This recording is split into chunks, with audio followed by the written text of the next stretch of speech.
Mas Ian ini dulunya hanya seorang pemulung ya, seorang pemulung, lulusannya hanya SMP, tapi sekarang jadi miliarder. Nah, perjalanannya seperti apa? Teman-teman mau tahu nggak gitu? Mungkin ada yang merasa putus asa, ada yang merasa putus harapan, ada yang merasa kok hidup kayaknya pengen nyerah gitu ya. Nanti coba dengar kisahnya Mas Ian ya, dia pengen nyerahnya kayak apa gitu. Dan bangkitnya seperti apa, ini yang menginspirasi banget. Beliau kemarin sudah di podcast di tempatnya Pak Helmi Yahya ya. Iya. Nah, itu aku juga terinspirasi banget.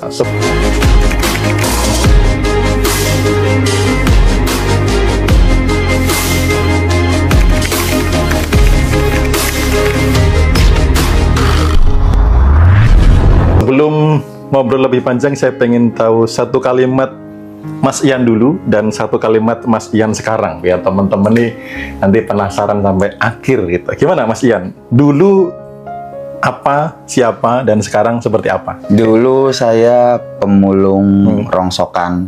Oke. Ngambilin barang-barang sampah lah di tong sampah. Oke. Sekarang saya di bidang bisnisnya di IT, Mas Bimo. Di IT? Di IT, di komputer, di laptop, di server, peralatan IT. Oke. Sekarang omset ada berapa? Omset sekitar 4M-an. 4M per bulan. Lebih, ya. Ada berapa karyawan? Ada sekitar 40. Oke, 40 karyawan. Nah, itu singkat ceritanya seperti itu ya. Jadi dulu seorang pemulung, lalu pendidikan, SMP. Nah, sekarang miliarder ya kan, omsetnya kurang lebih 4M, ada 40 karyawan. Nah, itu before afternya. Nah, perjalanannya seperti apa? Teman-teman yang pengen nanya juga boleh ya, nanti silahkan di kolom komentar kalau ada pertanyaan yang mau ditanyakan ke Mas Ian, nanti saya bantu menanyakan ya kalau ada teman-teman pengen nanya. Oke bro, jadi gini, aku tuh setiap belajar dari orang berhasil itu selalu melihat dari sisi yang tidak kelihatan dalam tanda kutip ya. Karena kan ibarat tetangga nih, jualan pisang goreng omset 1 miliar. Kita ngikut jualan pisang belum tentu omset 1 miliar. Nah, maka kemarin lihat Mas Ian di Pak Helmi ini, wah ini luar biasa. Aku jadi penasaran gitu kan. Pengen nanya sesuatu hal yang tidak kelihatan dari situ apa gitu. Karena kan kalau tindakannya kan nanti juga bisa cerita ya, tapi apa nih yang tidak kelihatan? Contoh nih yang paling penasaran pertama tuh gini. Biasanya orang tuh kalau sudah di kehidupannya dengan latar belakang kurang oke, itu kan menciptakan batasan ya. Ya aku seorang pemulung, Bapak juga kurang lebih sama ya, sama pemulung. Habis itu lulusan cuman SMP gitu. Nah aku tuh penasarannya gini, ada apa yang membuat kamu itu kok bisa percaya bahwa bakal akan jadi kaya gitu loh? Kan kebanyakan orang kan mikirnya gini, ya cuman pemulung, lulus SMP, ya mau ngapain gitu loh. Karena jangankan yang begitu, yang di atasnya itu mungkin lulusan SMA atau mungkin yang punya keahlian tertentu gitu ya, itu aja belum tentu berani gitu loh, atau meyakini bahwa pasti jadi kaya. Nah, aku tuh penasaran, kamu ada sesuatu apa yang akhirnya kok berani, dalam tanda kutip berani berpikir untuk kaya? Karena tidak semua orang tuh kadang berani, kadang ya aku mah ya gini aja gitu loh. Nah, itu apa yang waktu itu membuat kamu kok jadi aku yakin pasti kaya, itu apa sih yang memicu gitu?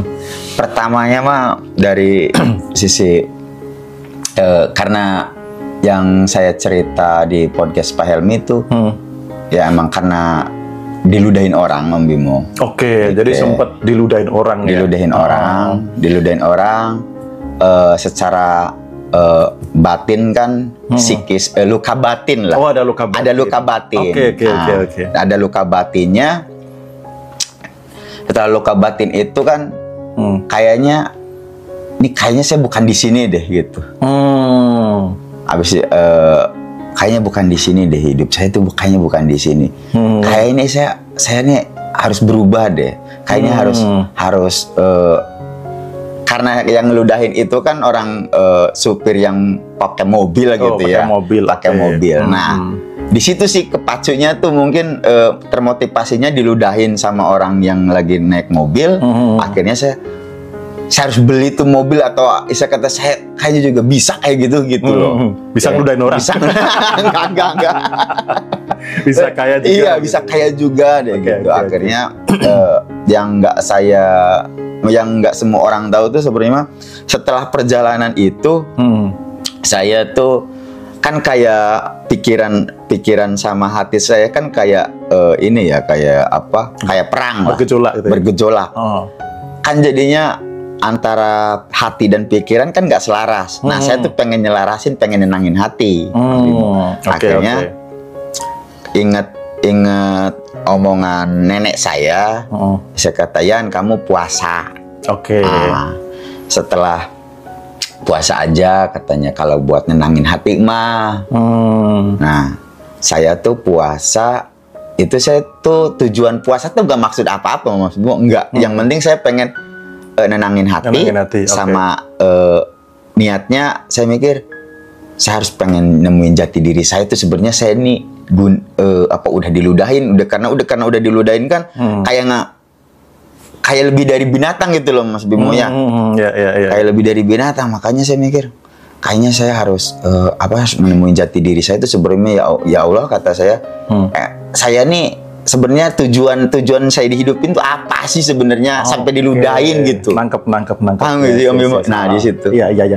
Itu nyambung dengan apa tuh? Teori kebangkitan spiritual gitu. Jadi kadang ada sebuah pemicu yang sebenarnya itu sinyal darinya. Ada orang yang kehidupannya terhimpit, ada masalah bertubi-tubi, ada yang membuat nggak kuat gitu ya. Itu sebenarnya sinyal darinya yang menandakan bahwa ayo bangun gitu loh. Kayak orang mau lahiran kan gitu. Makin mendekati lahir itu kan kontraksinya makin ekstrim tuh.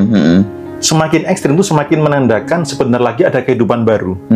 Nah, jadi momen diludahi itu adalah kalau dari sisi kebangkitan spiritual ya, itu sinyal darinya.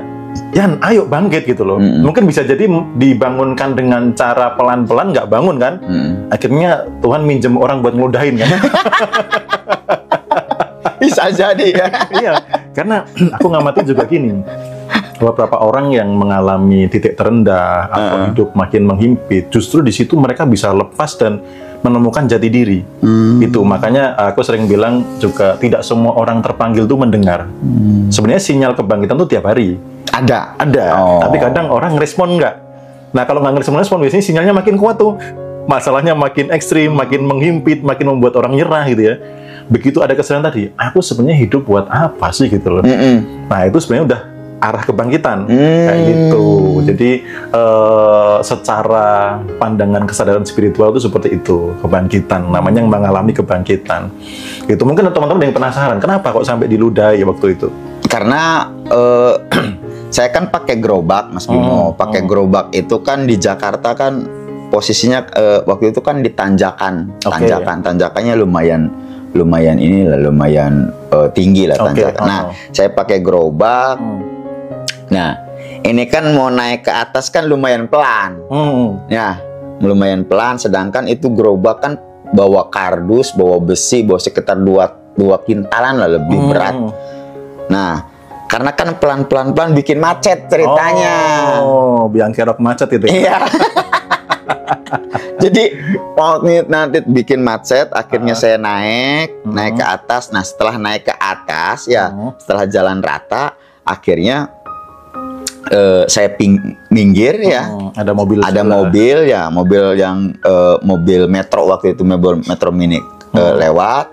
Nah, nggak tahu mobil warna hitam, ingatnya mobil warna hitam aja. Ingatnya warna mobil hitam, ngebuka kaca, gembel, bikin macet aja loh, cuah. Itu sih. Itu ya, itu tuh. Nah, di situ langsung kayak secara fisik luka batin tuh ya, psikisnya tuh kena di situ. Iya. Jadi gara-gara bikin macet sebenarnya.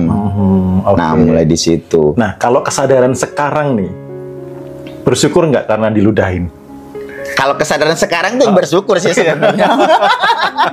Itu buat teman-teman ada yang nggak pengen jangan diludahin juga lah. Maksudnya gini bro, kadang ini bagaimana kita menerima kehidupan itu secara keutuhan. Kadang yang awalnya saat di detik ini sakit, belum tentu sakit itu kan selamanya. Itu hanya soal waktu. Ketika kita menemukan kehendaknya, maka yang menyakitkan sebenarnya anugerah. Bener nggak? Mungkin kalau dulu nggak diludahi, belum tentu jadi Ian yang sekarang kan? Iya, betul. Bisa jadi belum. Atau mungkin belum sebesar sekarang. Tapi karena momen itu, jadi kalau dilihat dari kesadaran sekarang, apakah itu hal yang menyakitkan jadinya? Bukan kan gitu. Ibarat kata, kalau bisa ketemu aku pengen ketemu ngucapin terima kasih kan. Iya, iya. Iya sih. Iya gitu. Nah itu makanya teman-teman yang sekarang yang mungkin ada luka dan sebagainya, siapa tahu dia hanya dipinjam olehnya untuk mendewasakan kita gitu loh. Untuk yuk bangkit Yan, bangun, hidupmu nggak di sini, tempatmu bukan di sini. Ayo bangun gitu. Betul. Cuman caranya adalah cuy gitu kan. Gak enak ya sebenarnya. Iya, gak enak. Aku ini ya, teman-teman coba cek dulu ya, ada komen-komennya, ada pertanyaan nggak ini? Mas Jumbo, tapi aku gemes lihat bintang muka tamunya ketut-ketut. Oh ya nggak apa-apa, oke. Ini nggak tahu nih efek otomatis ya, karena memang bintang tamunya lumayan supel, humble, lucu. Oke, jadi setelah itu baru ada kesadaran aku hidup untuk apa. Iya. Nah, pertanyaan gini, kadang orang itu belum melakukan sesuatu sudah nggak yakin. Kayaknya nggak mungkin deh itu loh. Nah, dengan latar belakangmu seperti itu, apa yang membuat yakin gitu loh, bro? Aku tuh masih penasaran. Karena kan begitu di situ kan kamu ada kesadaran nih, kayaknya aku bukan di sini deh. Tapi kan ada nggak pertanyaan, apa aku bisa ya gitu loh? Nah, itu apa yang membuat kamu akhirnya yakin bahwa aku pasti kaya gitu loh. Nah, itu gimana nih menciptakan rasa keyakinan yang dengan latar belakang yang seperti itu gitu. Nah, perjalanan saya kan puasa tuh. Oke, puasa. Nah, perjalanan puasa kan di situ emang perjalanan puasa kan sholat malam, ya sholat malam. Itu tuh saya puasa tuh Mas Bimo, itu puasa itu di sama nenek saya tuh Senin, hari Senin. Ya kalau di Senin, Rebo. Hari Rebo itu hari lahir, ya. Kamis. Nah, karena niatannya tuh saya pengen nemuin jati diri lah niatnya. Saya nggak mikir yang nggak, ya Allah kata saya pengen sebenarnya tujuan hidup saya itu apa. Saya pengen menenangkan hati aja. Saya pengen biar hati saya tenang, biar luka batin ini yang permasalahan ini saya bisa tenang lah, nggak terlalu banget secara pikiran saya nggak terlalu banget mikirin gitu. Tapi tetap saya jalani aktivitas saya. Nah, selama 1 tahun kali. Nah, selama perjalanan proses 1 tahun itu yang saya ambil itu ada kutipan manusia itu. Kalau di kutipannya saya juga kan nggak paham banget amat. Cuman ngambil dari kutipannya tuh, yakin sama diri sendiri sama dengan yakin sama Tuhan. Kalau nggak yakin sama diri sendiri sama dengan nggak yakin sama Tuhan. Nah, terus mulai di situ aja sih. Jadi kalau kayaknya bisa deh kata saya. Terus ada satu momen bapak saya tuh Yan, bos komputer. Jadi emang di tempat rumah bapak saya, ya tempat rumah bapak saya tuh di situ tuh ada toko komputer. Nah, yang bosnya itu ngelewat. Nah, kata bapak saya tuh, Yan, tuh bos komputer paling besar di sini. Nah, saya secara tanpa disadari ya, saya bisa kayak gitu. Saya yakin Mbak, kata saya. Cuman nggak ngucap sama bapak saya karena kayak udah di apa ya, ini kan bos komputer yang udah jadi, saya kan kasarnya masih jadi pemulung gitu, kayak dibandingin gitu, gitu. Nah, mulai di situ sih, mulai di situ saya bisa apa lebih kayak gitu. Oke. Jadi mulai momen ada keyakinan pas ditunjukin ya nih bos. Iya, itu ditunjukin sama bapak saya itu tuh bos komputer katanya. Udah kayak gitu mulai. Nah, akhirnya berjalannya waktu, dapat setahun lebih lah selesai puasa. Saya juga masih mulung mulung, terus bantuin bapak saya. Mulai di situ ada tiba-tiba ada temennya bapak saya. Yan, dia bawa komputer. Yan, bongkarin nih komputernya. Apa Pak? Ini bongkarin, masih 15.000. Tanpa disadari itu saya belajar di situ.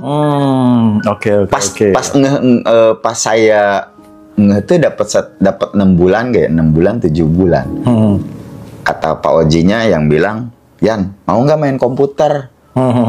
Kata Pak Oji, main komputer. Kata saya, ya mau. Cuma saya kan belum ngerti, kata saya. Oke. Udah, nanti gampang diajarin. Nih RAM, nih hard disk, ini katanya. Kan ini power supply semuanya. Mulai di situ, udah kamu keluar aja sama bapak kamu. Jadi sebelumnya kan mulung ikut bapak ya? Ikut mulung bapak. Udah keluar aja, katanya. Udah keluar aja, mulung kerjanya. Kalian udah, daripada kamu bawa gerobak mulung sana mulung sini juga gitu. Kan udah lama juga ikut bantuin bapak. Akhirnya ya udah deh, kata saya coba. Bisa lah.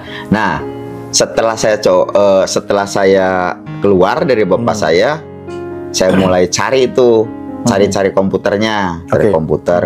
Nah, mulai di situ saya baru menyadari, oh iya, ini dulu tuh saya tuh pengen main komputer gitu. Akhirnya terus berlanjut.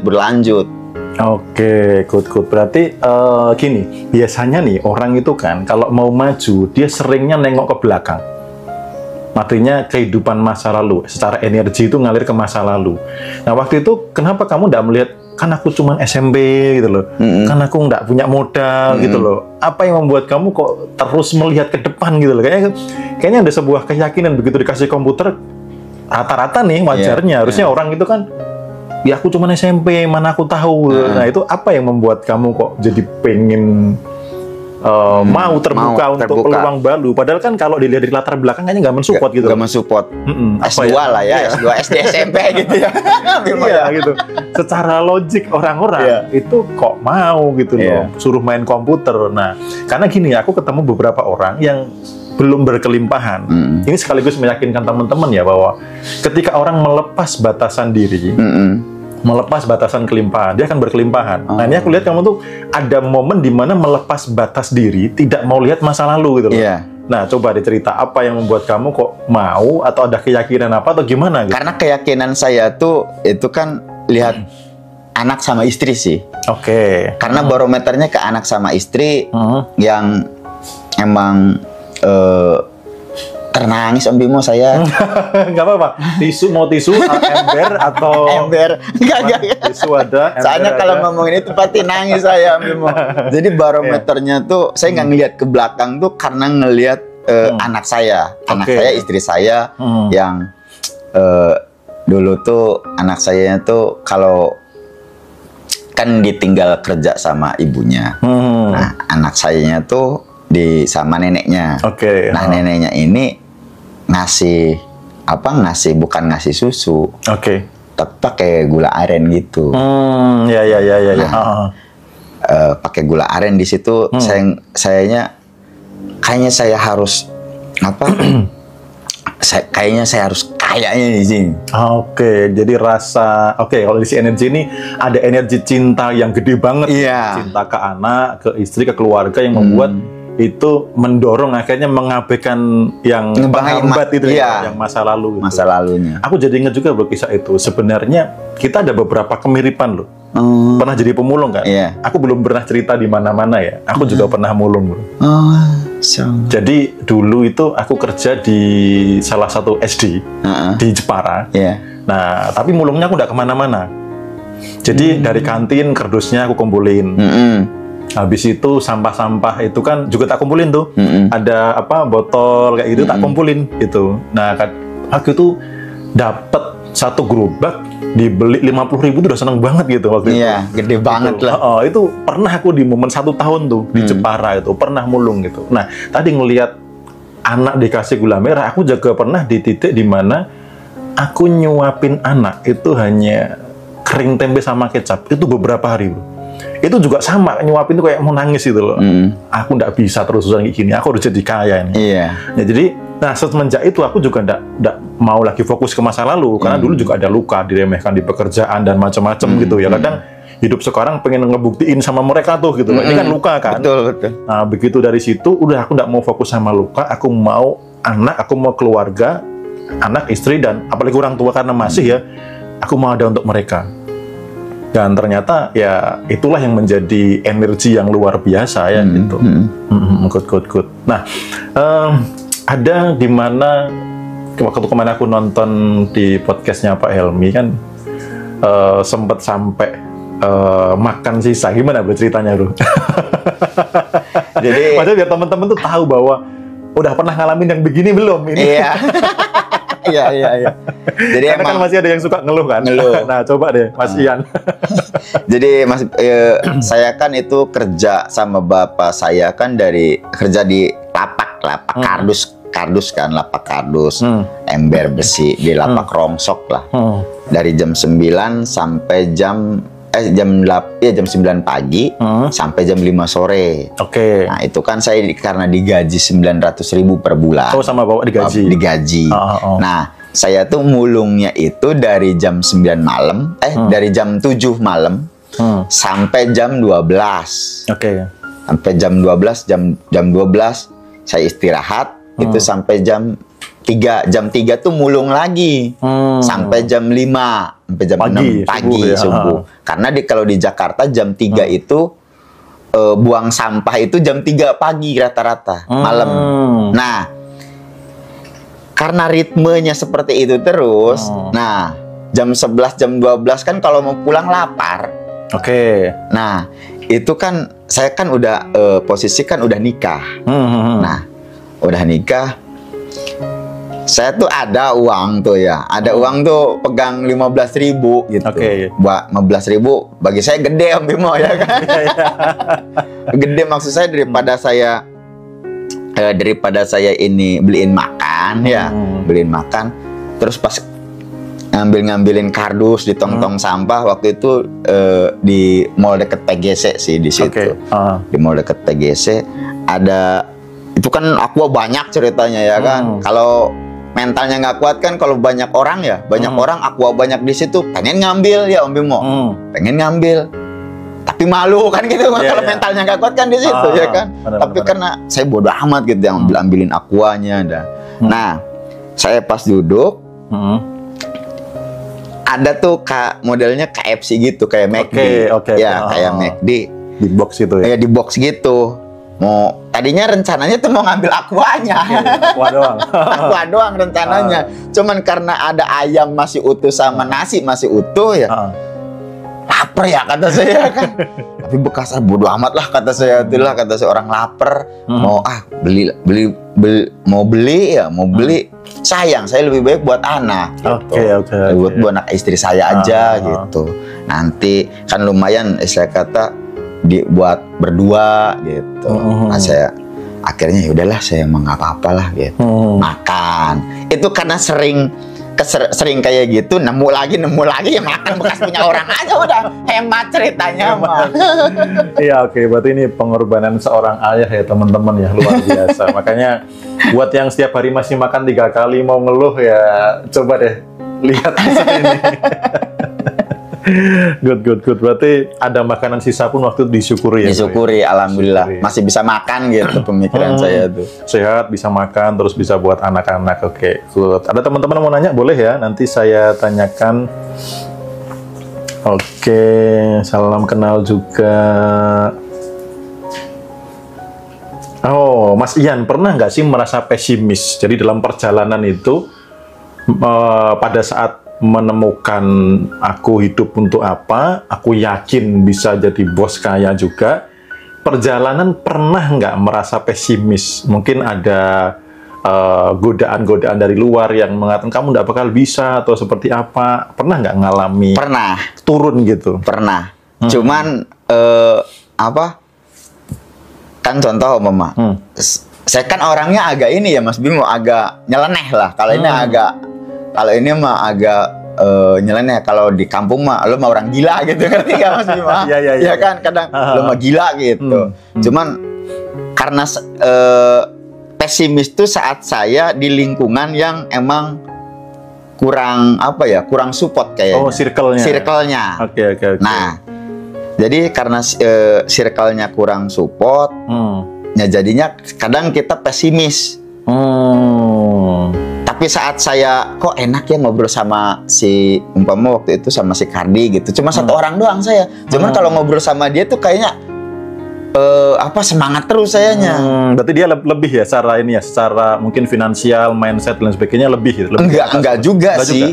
Tapi mensupport gitu omongan dia tuh. Jadi kayak saya kalau ngobrol sama dia tuh, Dek, nanti kita jalan yuk, jalan kemana?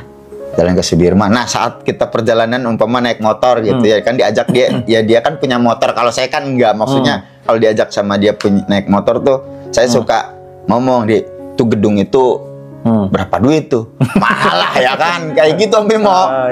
Beli sama kita kata berapa triliun gitu ya kan. Nah, kayak emang suka tanpa disadari itu saya suka bercanda-bercanda seperti itu. Jadi saya kata, Dek, udah makan belum? Udah. Enggak, kalau belum makan gue traktir gitu. Jadi emang kayak gitu-gitu Om Bimo. Nah, terus ada yang satu momen itu perjalanannya tuh gedung perbankan. Saya tuh tunjuk-tunjuk.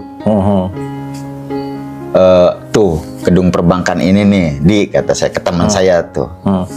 Kita beli tuh dari ujung 50 lantai ini sampai ke bawah, kita ambil semua, kata saya tuh. Kita beli, kata saya tuh. Lo mah jangan gila, kata dia kan gitu.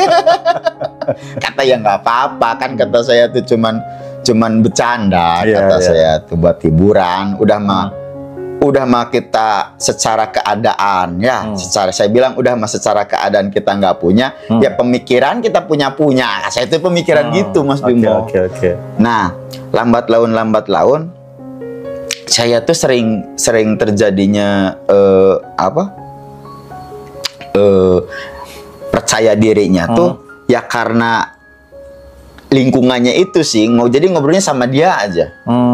Jadi pesimisnya tuh ya pesimis pernah ya, cuman karena kok dia mah nggak ngedukung. Jadi saat puzzle mimpi saya nih, ya impian saya contoh pengen punya mobil gitu, pengen punya mobil. Puzzle saya pengen punya mobil Pajero di apa Alphard.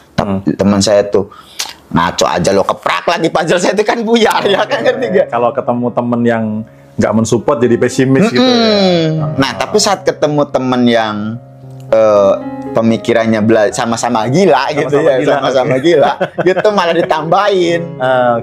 Beli berapa ya Alphardnya? 2 lah, lo 1, gue 1 gitu loh. Nah, suka kayak gitu. Tapi dari situ akhirnya menjadi gini ya, karena dulu waktu aku belajar kekayaan pertama kali setelah tahu itu adalah bagaimana kita membangun kesadaran kaya dulu kan. Itu secara nggak langsung tuh gitu.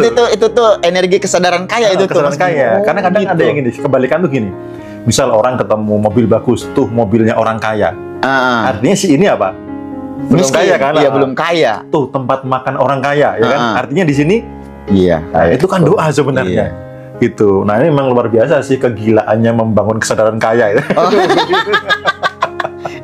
itu mungkin tanpa disadari tuh itu membangun keberlimpahan kesadaran kayak di situ ya energinya. Betul. Kan semesta nggak kenal bercanda atau enggak? Nggak kenal ya? Nggak kenal. Ada nggak orang yang bercanda sesuatu yang negatif dan kejadian itu kan banyak juga. Semesta nggak kenal. Positif pun juga sama, gitu loh. Aku juga sama nih ngobrol sama istri ya, ini terkait dengan loa nih buat teman-teman juga. Itu pernah ngobrol di titik di mana enak ya, bisa nginep di hotel yang mewah, gitu, ngobrol santai, gitu. Enak ya punya mobil sendiri, jalan-jalan, enak ya punya rumah sendiri, anak-anak punya kamar sendiri. Itu dulu kondisinya lagi minus gitu loh. Tapi untungnya pasangan mau sama-sama ini gitu loh. Nah, membayangkan bercanda seolah-olah itulah yang menciptakan realita sebenarnya gitu.